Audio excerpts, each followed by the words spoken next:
ಅದರ ಸುದ್ದಿಯನ್ನು ಹೇಳ್ತೀವಿ. ಬಟ್ ಅದಕ್ಕಿಂತ ಮುನ್ನ ಹಣಕ್ಕಾಗಿ ಸಿಬ್ಬಂದಿಗೆ ಜೇವರ್ಗಿ ತಹಶೀಲ್ದಾರ್ ಕಿರುಕುಳ ಕೊಟ್ಟಂತಹ ಒಂದು ಘಟನೆ. ನನ್ನ ಹೆಸರು ಮೇಲೆ ನೀವೆಲ್ಲ ದುಡ್ಡು ಮಾಡ್ತೀರಾ, ಅದರಲ್ಲಿ ನನಗೂ ಪಾಲು ಕೊಡಿ ಅಂತ ತಹಶೀಲ್ದಾರ್, ಜೇವರ್ಗಿ ತಹಶೀಲ್ದಾರ್ ಅಧೀನ ಸಿಬ್ಬಂದಿಗಳಿಗೆ ಆವಾಜ್ ಹಾಕಿರುವಂಥ ಒಂದು ಆಡಿಯೋ ಇದೆ. ಕಚೇರಿ ಸಭೆಯಲ್ಲೇ ಬಿಂದಾಸಾಗಿ ಹಣಕ್ಕೆ ಬೇಡಿಕೆ.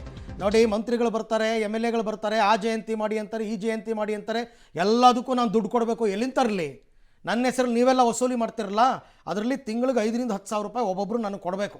ಕೊಟ್ಟರೆ ನಾನು ಬೇರೆಯವರಿಗೆಲ್ಲ ಕೊಡೋಕ್ಕೆ ಸಾಧ್ಯ ಅಂತ ಓಪನ್ ಆಗಿ ಸಿಬ್ಬಂದಿಗಳಿಗೆ ಬೇಡಿಕೆಗೆ ಹಣ ಇಟ್ಟಿರ್ತಕ್ಕಂಥದ್ದು ತಹಶೀಲ್ದಾರ್ ಮಲ್ಲಣ್ಣ ಯಲಗೋಡ. ಈಗ ಸದ್ಯಕ್ಕೆ ಮಲ್ಲಣ್ಣ ಯಲಗೋಡ ವಿರುದ್ಧ ದೂರು ದಾಖಲಾಗಿದೆ. ಹಫ್ತಾ ವಸೂಲಿ, ದಾದಾಗಿರಿ ಎರಡನ್ನ ತಹಶೀಲ್ದಾರ್ ಮಾಡ್ತಿದ್ದಾರೆ ಅನ್ನೋದು ಆರೋಪ. ನನಗೂ ಗೊತ್ತಿದ್ದೆ ಅದು, ಬಟ್ ಆ ಲೆವೆಲ್ ಇರಬಾರ್ದು ಅಂತ ಹೇಳಿದ್ರೆ ನಾನು ಭಾಳ ಸಹನೆ ತಿಳ್ಕೊಂಡಿದ್ದೀನಿ. ಆ ಸಹನ ಅತಿ ಮೀರಿಸ್ಕೊಂಡು ಈಗ ಎಲ್ಲ ತಾಲೂಕದವರು ಜಯಂತಿಗಳಿಗೆ ಅವ್ರಿಗೆ ಅಮೌಂಟ್ ಕೊಡ್ತಾರೆ.